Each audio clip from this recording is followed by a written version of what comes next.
Frank hadn't spoken to Margaret in 23 years, so he couldn't have known she still craved shortbread biscuits every Tuesday. But he walked in carrying a box of them, and she didn't even ask how he knew. And for the first time in over 2 decades, they looked at each other like they were both still the teenagers in that seaside photograph. I still wonder what made Frank buy those shortbread biscuits that Tuesday. Frank hadn't ridden a bike in decades, yet he fixed his father's Raleigh. Love at 55 isn't a smaller thing, it's a braver one. Margaret and Frank hadn't spoken in 23 years. 23. I know because I had to check the file. Their mothers will have been sitting in my office for a decade, unopened. She'd asked me to hold it until she died, and when that day came, I had to call them both to the house in Hackney. Not the office. The house. Come to the house, I said. We'll read it together. I thought I was being kind. I thought it would give them closure. I was wrong. The house was a narrow Victorian terrace on a street where the plane trees had grown so thick they blocked the afternoon light. I arrived early, let myself in with the key their mother had given me years ago. The smell hit me first, old books and boiled tea and something floral I couldn't place. The lounge was exactly as I remembered. A worn brown sofa, a gas fire with a missing knob, and a photograph on the mantel of a young man on a bicycle. I didn't know who he was at the time. It matters now. Margaret arrived first. She was sharp and efficient, wearing a black coat that looked too warm for June. "Where is he?" she said, not looking at me. She dropped her bag on the sofa and walked straight to the kitchen. I heard her open a cupboard. Then another. "He'll be here," I said. He was always late, even for her funeral. She said it like a fact. No emotion. Then the doorbell rang. Frank came in carrying a box of biscuits. I'd only seen him in photos. He'd moved to Australia in his 30s and never came back. He looked older, softer around the edges, but the same cautious eyes. He held out the biscuits to Margaret like a peace offering. She didn't take them. "I got them from the station," he said. "They have those shortbread ones you used to like. I don't eat shortbread anymore." She turned her back. And that was it. The first 5 minutes. I'll be honest with you. I've seen 100 families in my line of work. I've seen wills cause wars and reconciliations happen over a cup of tea. But this one felt different. The air was thick with 23 years of silence, and neither of them seemed willing to break it. So I did what I always do. I made tea. Their mother had planned everything. The will was straightforward, the house and its contents to be split equally between them, with one condition. They had to clear the property together. No estate agents, no skip hire. They had to go through every room, every drawer, every memory, and decide what stayed and what went. "She wants us to talk," Margaret said, reading the clause. "She wants to force us to talk." "She wanted you to finish what you started," I said. Frank put down his biscuit. "We never started anything. She started it. I didn't ask. That wasn't my job. But I stayed. I told them I'd help with the legal side. The truth is, I couldn't leave. There was something about the house, about the way the light fell across the old bicycle in the back garden. I needed to see what happened next. So we spent 3 days sorting through her life. Day 1 was the lounge. Books and records and a collection of ceramic frogs that Margaret wanted to throw out immediately. Frank said his mother loved those frogs. Margaret said his mother loved a lot of things that didn't matter. The argument lasted 20 minutes, and it ended with Frank saying, "At least I was here for the last 10 years. You didn't even call." "I called every week," Margaret said. She didn't pick up. "Because you never said the right thing." I didn't know what the right thing was. She never told me. It was bitter. It was old. It was exactly what I'd seen in a dozen other living rooms. Day 2 was the bedroom. Dresses that smelled of lavender, a sewing box full of buttons, a wooden jewelry case with nothing inside but a receipt from 1997. Frank found a photograph album under the bed. He opened it and stared at the first page for so long that Margaret walked over and looked. I watched their faces change. It was a photo of the 3 of them, their mother, Margaret, and Frank, at a seaside pier. They were laughing. Their hair was messy from the wind. I don't know how old they were, but Frank looked about 16, Margaret maybe 19. Their mother had her arm around both of them. "She always made us laugh," Frank said quietly. Margaret didn't answer, but she didn't turn the page either. That evening, I suggested we have dinner at the house. I knew their mother had a full freezer. She'd cooked for months before she died, as if she knew. Margaret agreed reluctantly. Frank went to the corner shop for more biscuits. And that's when the doorbell rang again. A woman in her 70s stood on the step, holding a casserole dish. She had wild grey hair and a floral apron over a knitted cardigan. She looked at me like I was the one who didn't belong. "I'm Elsie," she said. "I live 2 doors down. I brought dinner. Your mother asked me to bring it on this day." I didn't know what day she meant, but I let her in. Elsie had been their mother's neighbour for 40 years. She was the one who found her when she fell last winter.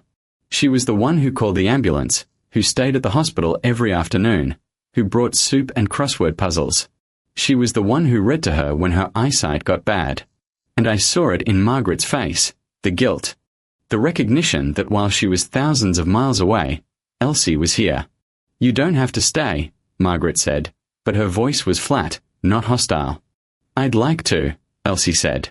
"I promised your mother I'd make sure you ate together. At least once." So we sat down, the 4 of us, around a table that hadn't held a full meal in years. Elsie had made a shepherd's pie. It was hot and hearty and exactly what you need when the rain starts tapping at the windows. And something happened. Frank asked Elsie about the bicycle in the garden. The old blue Raleigh with the rusty basket and the flat tires. Elsie smiled. "That was your father's," she said. "He used to ride it every Sunday. He'd go to the market and come back with a bag of apples and a grin. Your mother kept it after he passed.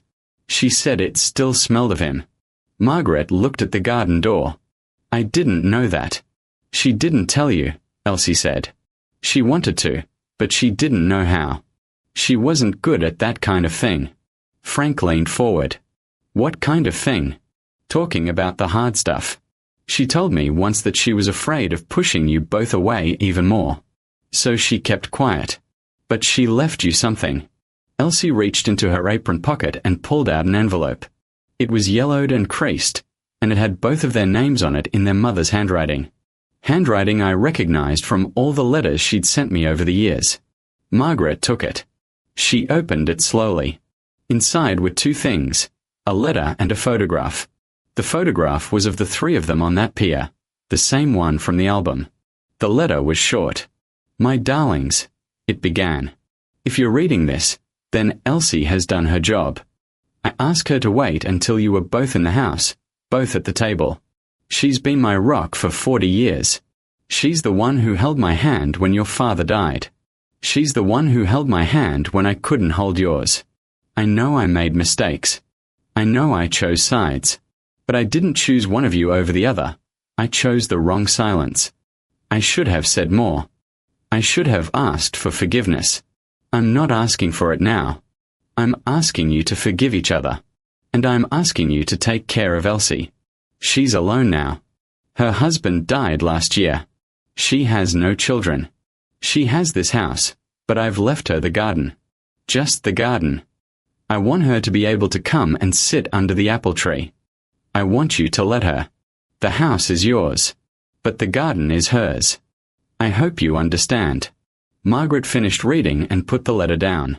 Her hands were shaking. Frank picked up the photograph and studied it. She kept this for 40 years. Under her bed. In a box. She kept everything, Elsie said. She kept you both, even when you weren't here. That's when the dinner went off script. Margaret started laughing. Not a bitter laugh, a surprised, almost childlike laugh. She left her the bloody garden. She's been dead 3 days and she's still telling us what to do. Frank snorted. She always did like the garden more than the house. Remember when she put that fountain in the middle and the water sprayed the neighbors? Dad was furious.